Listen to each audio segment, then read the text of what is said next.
Assalamualaikum warahmatullahi wabarakatuh. Perkenalkan, kami dari kelompok 1 yang beranggotakan saya sendiri, Aldifatyani Dova, dengan NIM 43200071. Terus ada rekan saya, Irfa Febriani dengan NIM 4321005. Ada Muhammad Syarul Arifin dengan NIM 4321010. Dan ada Muhadiroh dengan NIM 4321013. Dan ada Lia Olivia Zara dengan NIM 4321014. Untuk materi yang pertama akan dibacakan oleh saya sendiri.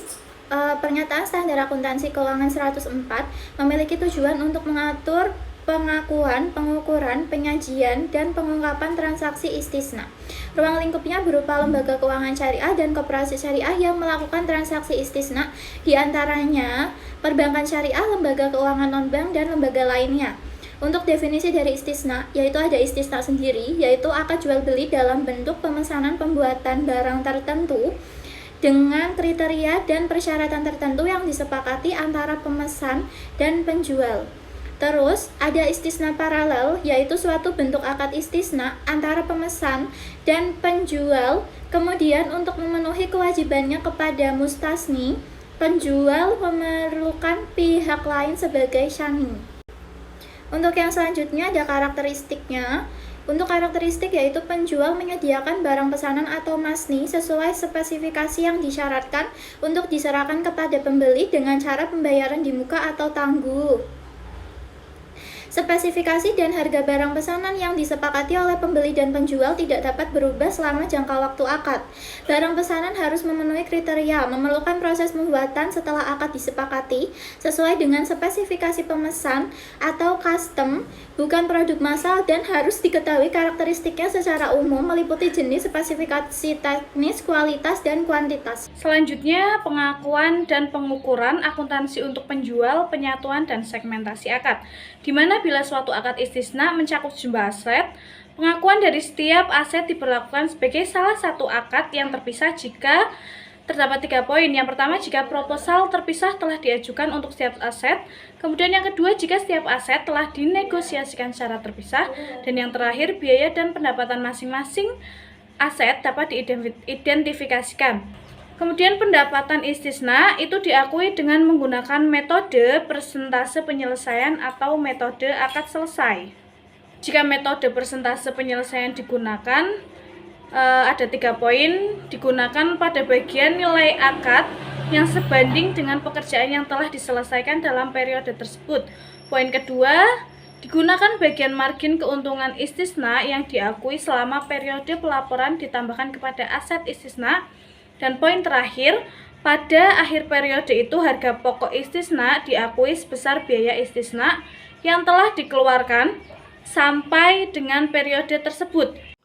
Baik, untuk materi pengakuan dan pengukurannya selanjutnya yaitu meskipun istisna dilakukan dengan pembayaran tangguh, penjual harus menentukan nilai tunai istisna pada saat pembayaran barang pesanan sebagai dasar untuk mengakui margin keuntungan terkait dengan proses pembuatan barang tersebut. Selanjutnya, tagihan setiap termin kepada pembeli diakui sebagai piutang istisna dan termin istisna.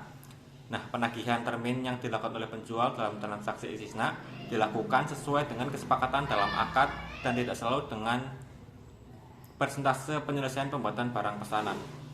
Untuk selanjutnya, untuk biaya perolehan istisna terdapat 2, yaitu biaya langsung dan tidak langsung. Biaya istisna terdiri dari biaya perolehan barang dengan pesanan sebesar tagihan produsen atau kontraktor kepada entitas. Yang kedua yaitu biaya tidak langsung, dan yang biaya ketiga adalah semua biaya akibat produsen atau kontraktor tidak dapat memenuhi kewajibannya. Penyelesaian awal jika pembeli melakukan pembayaran sebelum tanggal jatuh tempo dan penjual memberikan potongan. Terdapat perubahan pesanan dan tagihan tambahan. Yang pertama, nilai dan biaya akibat perubahan pesanan yang disepakati oleh penjual dan pembeli ditambahkan kepada pendanaan atau ditambahkan kepada pendapatan istisna dan biaya dari istisna. Yang kedua, jika kondisi pengenaan setiap tagihan tambahan yang dipersyaratkan dipenuhi, maka jumlah biaya setiap tagihan tambahan akan menambah biaya dari istisna. Kemudian ada akuntansi untuk pembeli, di mana pembeli mengakui aset istisna dalam penyelesaian sebesar jumlah termin yang ditagih oleh penjual.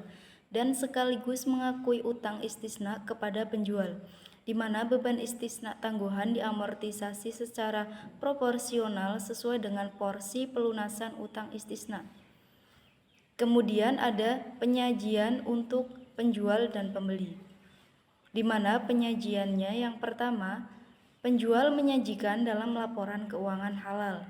Kemudian yang kedua, pembeli menyajikan dalam laporan halal. Kemudian juga ada pengungkapan untuk penjual dan pembeli, di mana pengungkapannya sendiri itu yang pertama, penjual mengungkapkan transaksi istisna dalam laporan keuangan, tetapi tidak terbatas, di antaranya pada metode akuntansi yang digunakan pada saat pengukuran pendapatan dan keuntungan kontrak istisna. Kemudian metode yang digunakan dalam penentuan persentasi penyelesaian kontrak berjalan, serta ada rincian piutang istisna berdasarkan jumlah, jangka waktu, dan kualitas piutang. Nah, pengungkapan tersebut sesuai dengan PSAK 101 tentang penyajian laporan keuangan syariah. Kemudian yang kedua ada pembeli mengungkapkan transaksi istisna dalam laporan keuangan tetapi tidak terbatas pada rincian utang istisna berdasarkan jumlah dan jangka waktu, dan pengungkapan tersebut yang diperlukan sesuai dengan PSAK 101 yaitu tentang penyajian laporan keuangan syariah. Untuk materi selanjutnya yaitu ketentuan transisi, berlaku untuk transaksi istisna yang terjadi setelah tanggal efektif untuk meningkatkan daya banding laporan keuangan. Perusahaan didorong untuk menerapkan hal ini secara retrospektif. Kemudian tanggal efektif berlaku untuk penyusunan dan penyajian laporan keuangan yang dimulai pada atau setelah tanggal 1 Januari 2008. Dan entitas menyesuaikan definisi nilai wajar untuk tahun buku yang dimulai pada atau setelah tanggal 1 Januari 2017. Kemudian ada penarikan. Ini yaitu menggantikan PSAK 59 yaitu tentang akuntansi perbankan syariah. Kemudian slide selanjutnya yaitu skema akuntansi istisna.